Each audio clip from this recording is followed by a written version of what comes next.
এই যে একটু আগে মসজিদে আসলাম, বসলাম, নামাজের অপেক্ষা অপেক্ষমান গেলাম, এতটুকু সময় যে কি মূল্য এটি বুঝে আসবে আখেরাত। কারণ হাদিসের ভিতরে আছে জান্নাতীরা জান্নাতে যাওয়ার পরেও কোনো জিনিসের অভাব অনটন থাকবে না। যা মানুষ যাবেন সাথে সাথে আল্লাহ তাআলা জান্নাতীদের মনের আশা পূর্ণ করে দেবে। কিন্তু একটা জিনিস সেই জিনিসটা হচ্ছে দুনিয়াতে মানুষ এই সময়টা আল্লাহ স্মরণ থেকে বাঁচাবে, আল্লাহ তাআলা স্মরণ করা থেকে, আল্লাহ তাআলার নাম নেওয়া থেকে, দিনের কাজ থেকে যে সময়টা দূরে রয়েছে এই সময়টার জন্য জান্নাতবাসীরা অপেক্ষা করবে। এই সময়টা যদি আমি কাজে লাগাইতে যাব তাহলে জান্নাতের ভিতরে আমার মান মর্যাদা শান শওকত কত উচ্চ পর্যায়ে থাকবে। সেই জন্য সময়ের বড় দাম আল্লাহ তাআলা করেন। সেই জন্য একটু আগে আল্লাহ তাআলা আমাদেরকে তৌফিক দান করেন, আসছি বসতে পারছি। কিয়ামতের দিন আল্লাহ তাআলার কাছে এর মূল্য যখন আমরা পাবো তখন মূল্য এই সময়গুলোর দাম কত, এই সময়গুলো আমার জিন্দিগির ভিতরে কত দামি। আমরা গত কার্যক্রমে আলোচনা করতেছিলাম সুদ সম্পর্কে। এই সম্পর্কে হাদিসে রাসূলুল্লাহ সাল্লাল্লাহু আলাইহি ওয়াসাল্লামের সাথে বলেছেন, এটা আমরা বিগত সময়ে আলোচনা করছি। হযরত আবু হুরায়রা রাদিয়াল্লাহু তাআলা আনহু তাকে সাহাবায়ে কেরামদের সামনে রাসূল সাল্লাল্লাহু আলাইহি ওয়াসাল্লাম বললেন যে আমি তোমাদের সামনে কিছু কথা বলবো, কোন ব্যক্তি আছে আমার কথাগুলোকে গ্রহণ করবে, আমার কথাগুলোকে নিবে।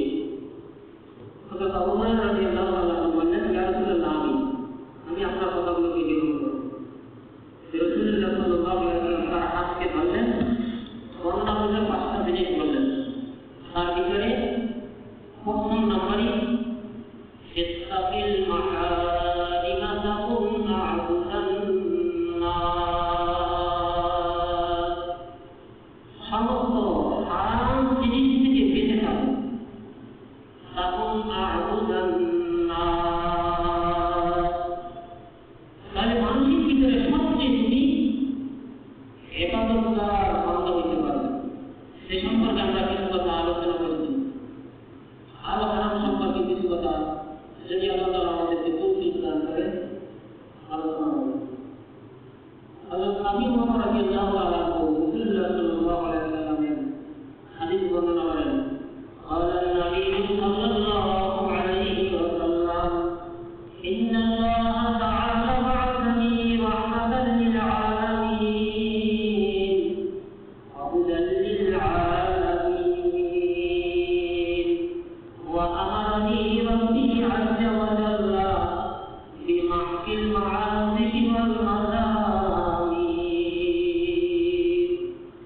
والأوهام والسوء وأمر الجاهلية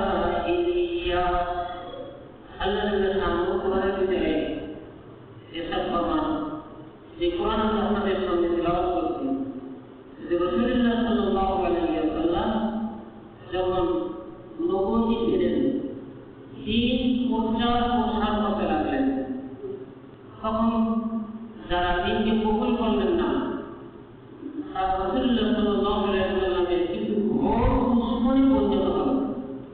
তার ভিতরে এক ব্যক্তি ছিল, সে বিভিন্ন দেশে ব্যবসা বাণিজ্য করত। রাসূলুল্লাহ সাল্লাল্লাহু আলাইহি ওয়াসাল্লাম কোরআন তেলাওয়াত করতেন, সাহাবায়ে কেরাম কোরআন শুনলেন, বুঝতে পারতেন, তারাও তেলাওয়াত করতেন। এবং কাফির মুশরিকদের ভিতর থেকেও কিছু মানুষ যারা ইসলাম কবুল করে নাই কিন্তু গোপনে গোপনে কোরআন তেলাওয়াত শুনতেন, তারা কোরআন দিয়ে চিন্তান কি করতেন, শুনতেন। এইটা যখন কিছু কাফির মুশরিক অনুভব করছে তখন বিদেশ থেকে বিদেশি কিছু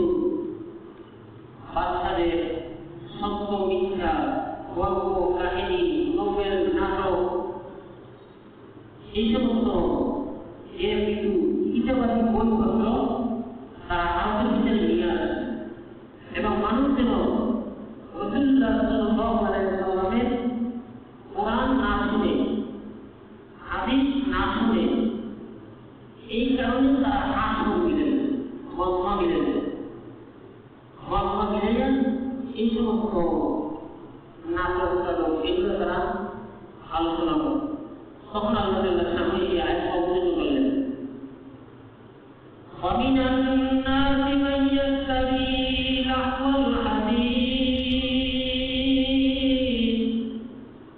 لِيُضِلَّ عَن سَبِيلِ اللَّهِ بِغَيْرِ عِلْمٍ وَيَتَّخِذَهَا هُزُوًا। মানুষের ভিতর থেকে এমন কিছু মানুষ আছে, مَن يَشْتَرِي لَهْوَ الْحَدِيثِ, তারা অহেতুক বাজে বাণিজ্য, বইপত্র, কিতাবাদি এই সমস্ত তারা খরিদ করে নিয়ে আসে। উদ্দেশ্য কি? لِيُضِلَّ عَن سَبِيلِ اللَّهِ بِغَيْرِ عِلْمٍ। তাদের মূর্খতার কারণে তারা চেষ্টা করতেছে মানুষকে সব পথ থেকে ফিরানোর জন্য। وَيَتَّخِذَهَا هُزُوًا। আর এগুলো তারা পড়ে, আলোচনা করে, ঠাট্টা মস্করি করে। أُولَٰئِكَ بِهِمْ عَذَابٌ مُّهِينٌ। যারা এই সমস্ত অহেতুক কাজের ভিতরে সময় কাটাইতেছে, মানুষকে দিন থেকে ফিরানোর জন্য চেষ্টা করতেছে, আল্লাহ তাআলা তাদের জন্য বলতেছেন আযাবুম মুহিন, তাদের জন্য কঠিন শাস্তিদায়ক আযাব রয়েছে। وَإِذَا تُتْلَىٰ عَلَيْهِ آيَاتُنَا وَلَّىٰ مُسْتَكْبِرًا أَلَمْ يَسْمَعْهَا। তাদের সামনে যখন কোরআন তেলাওয়াত করা হয়, কালামুল্লাহকে যখন তেলাওয়াত করা হয়, ওয়াল্লাহু মুস্তাকবিরা, তারা অহংকার করে, তারা মুতাকাব্বির হয়ে, তারা সেই কোরআন থেকে পিঠ প্রদর্শন করে, তারা প্রত্যাখ্যান করে, তারা কোরআনের আলোচনা শুনতে চায় না, এটা তাদের ভালো লাগে না। আল্লাহ ইয়াসমাহা, তাদের ভাব ভঙ্গিটা এমন থাকে যেন তারা কোরআন শুনি।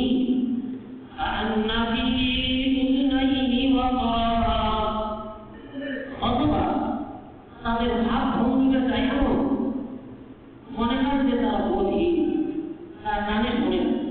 আবার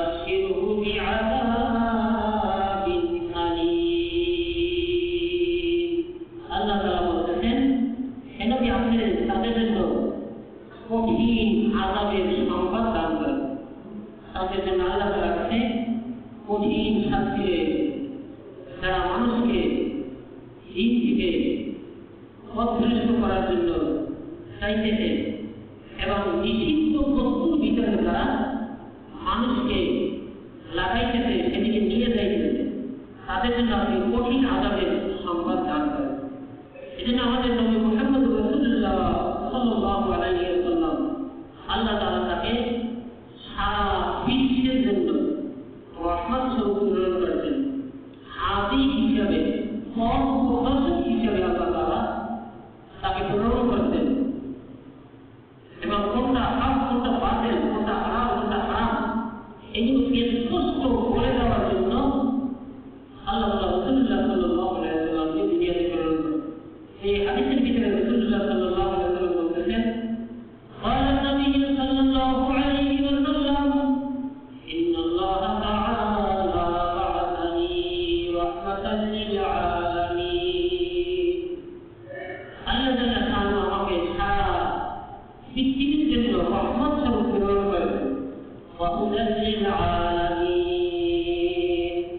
এবং সারা বিশ্বের জন্য হেদায়েত স্বরূপ হাদী হিসাবে, পথ প্রদর্শক হিসাবে আল্লাহ তাআলা আমাকে প্রেরণ করেছেন।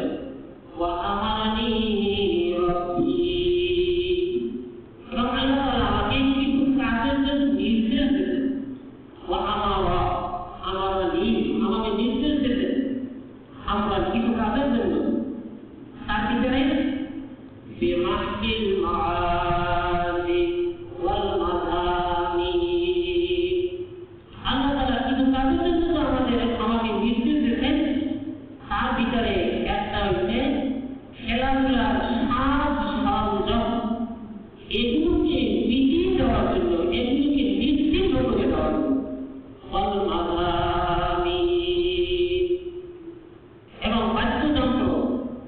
বাদ্যযন্ত্রকে দুনিয়া থেকে মিটিয়ে দেওয়ার জন্য আল্লাহ তাআলা আমাকে গ্রহণ করেন, আমাকে নির্দেশ দান করেন। ওয়াল আওসান, এবং মূর্তি, এই মূর্তিকে দুনিয়া থেকে মিটিয়ে দেওয়ার জন্য আল্লাহ তাআলা আমাকে নির্দেশ দান করেন। এবং পুরুষ, যেটা আমরা গর্ব করে কি পুরুষ করি, এটা খ্রিস্টানদের কৃষ্টি কালচার। তারা ঈসা আলাইহিস সালামের, তারা মনে করে ঈসা আলাইহিস সালামকে তারা হত্যা করছে, এই জন্য তাদের শোকের নিদর্শন হিসেবে তারা গলার ভিতরে পুরুষ করে। মুসলমান রাষ্ট্রে সেই কালচারে কালচারিত হয়ে রাসূলুল্লাহ সাল্লাল্লাহু আলাইহি ওয়াসাল্লাম বলেন যে এই পুরুষকে মিটিয়ে দেওয়ার জন্য, দুনিয়া থেকে বিদায় দেওয়ার জন্য আল্লাহ তাআলা আমাকে গ্রহণ করেছেন।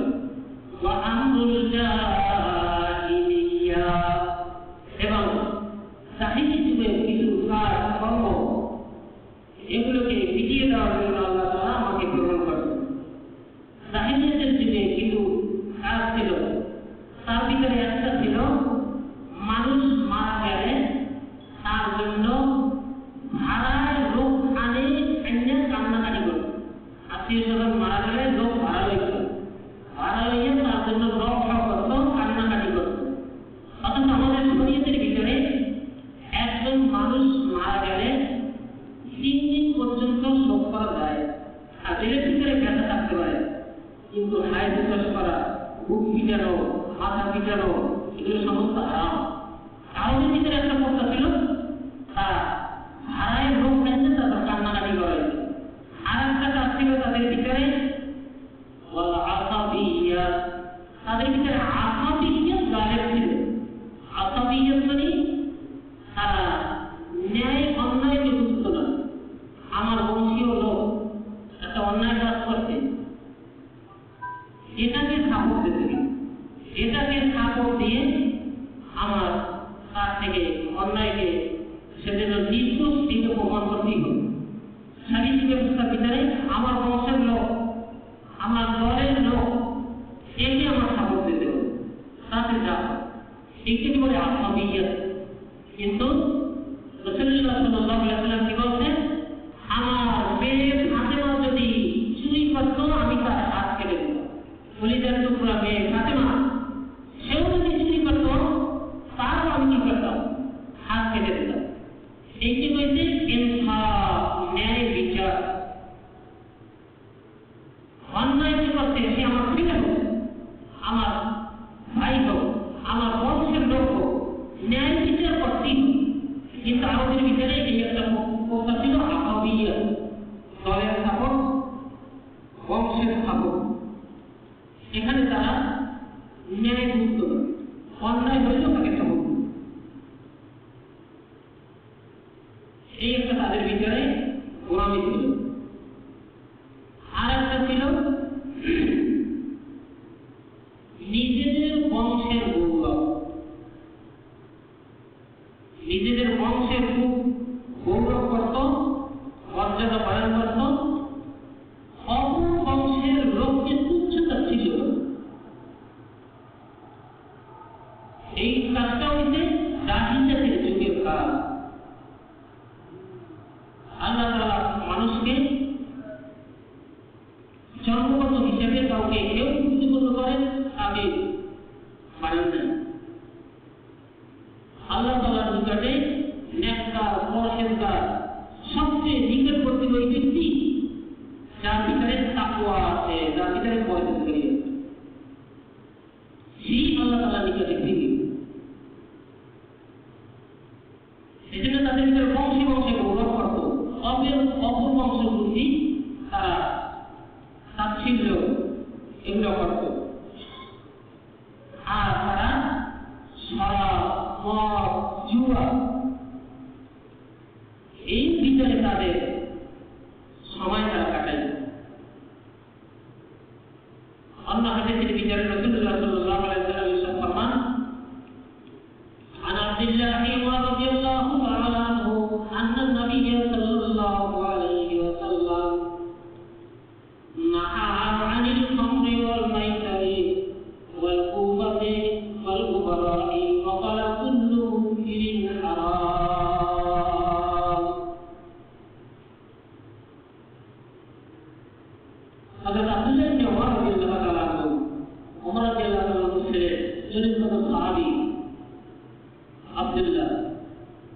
তিনি বর্ণনা করেন নিশ্চয়ই রাসূলুল্লাহ সাল্লাল্লাহু আলাইহি ওয়াসাল্লাম নিষেধ করেছেন আনিল খামর মদ পান করা থেকে, ওয়াল মাইসার জুয়া, যে জুয়াবাজি এখন অহরহ চলে, এই জুয়াবাজির থেকে, ওয়াল কুবা, এবং দাবা খেলায় না দাবা, এই দাবা খেলার থেকে, ওয়াল কুবা, এবং হাবশা দেশের ভিতরে তারা নিজস্ব কায়দায় তারা কিছু মদ বানাইত, যেটাকে বলা হয় কুবা, এগুলো থেকে নিষেধ করছেন। এরপর রাসূলুল্লাহ সাল্লাল্লাহু আলাইহি ওয়াসাল্লাম বলেন কুল্লু মুসকিরিন হারাম, যত ধরনের শরাব, ইয়াবা, বাবা, আর কি আছে না, দেখেন না, টাকার এখন কোনা নাই, টাকা আছে সব কি বুঝতে যাবার কি দিলে খায় নাকি ইয়াবা নাকি খায়, অধিকাংশ টাকার কোনা কি আগুন দিয়ে পাওয়া, কারণ এগুলা শুনছি মানুষের কাছে খাইতে নাকি শক্ত কাগজ লাগে, শক্ত কাগজ তখন তৈরি করি, টাকা কোনা বুঝে টাকা বলছে এই তুমি খায় না।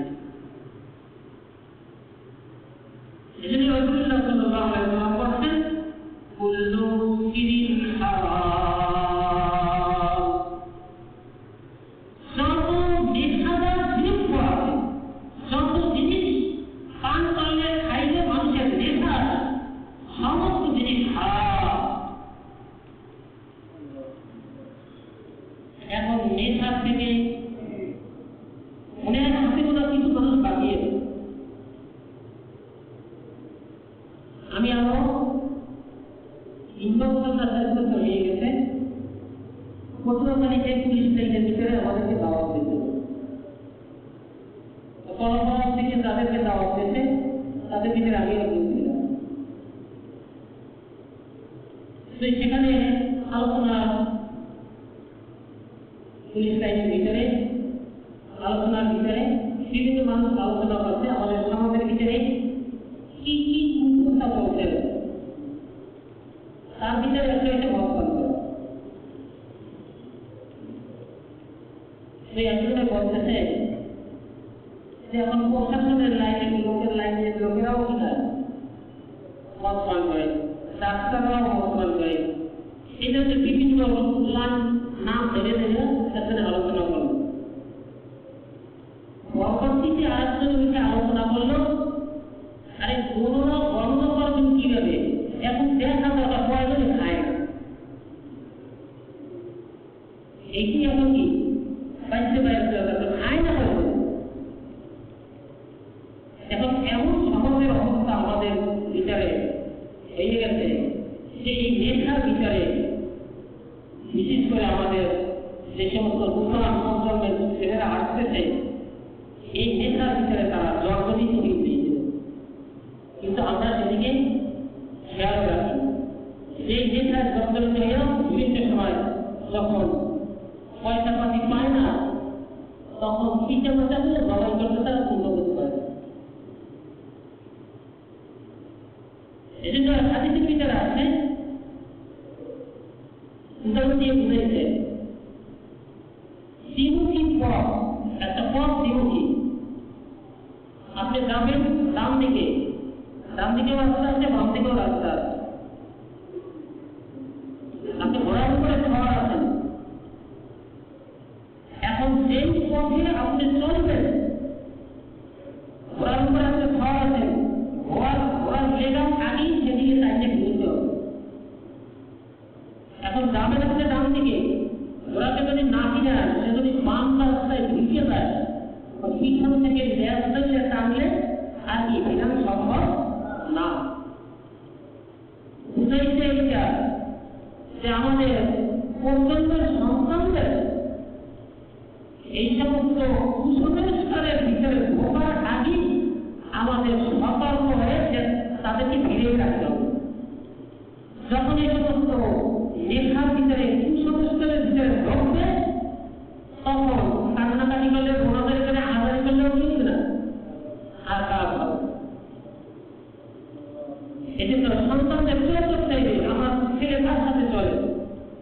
মেয়ে কোথায় যায়, কার সাথে চলে, এগুলো পরম দৃষ্টি রাখতে হবে, তাদের চরিত্র আচরণ যেন খারাপ না হয়। এটা পিতামাতার জবাবই করতে হবে। কুল্লুকুম রাঈন ওয়া কুল্লুকুম মাসউলুন আন রাঈয়াতিহি। এজন্য হাদিসের ভিতরে আছে তোমরা প্রত্যেকে জিম্মাদার, আর কিয়ামতের দিন এই জিম্মাদারি সম্পর্কে তোমাদের আল্লাহ তাআলার কাছে জবাবদিহি করতে হবে। আল্লাহ তাআলা আমাদেরকে আমল করার তৌফিক দান করুন। এই জন্য যে সমস্ত হারাম বস্তু, জুয়া খেলা, বিভিন্ন নেশা দ্রব্য পান করা, শরাব পান করা, এই সমস্ত জিনিস থেকে হাদিসের ভিতরে আলোচনা করলাম আমরা নিজেরাও ফিরে থাকার জন্য চেষ্টা করি, আর আমাদের আশেপাশে যারা আছে তাদেরকেও আমরা এগুলোর থেকে ফিরানোর জন্য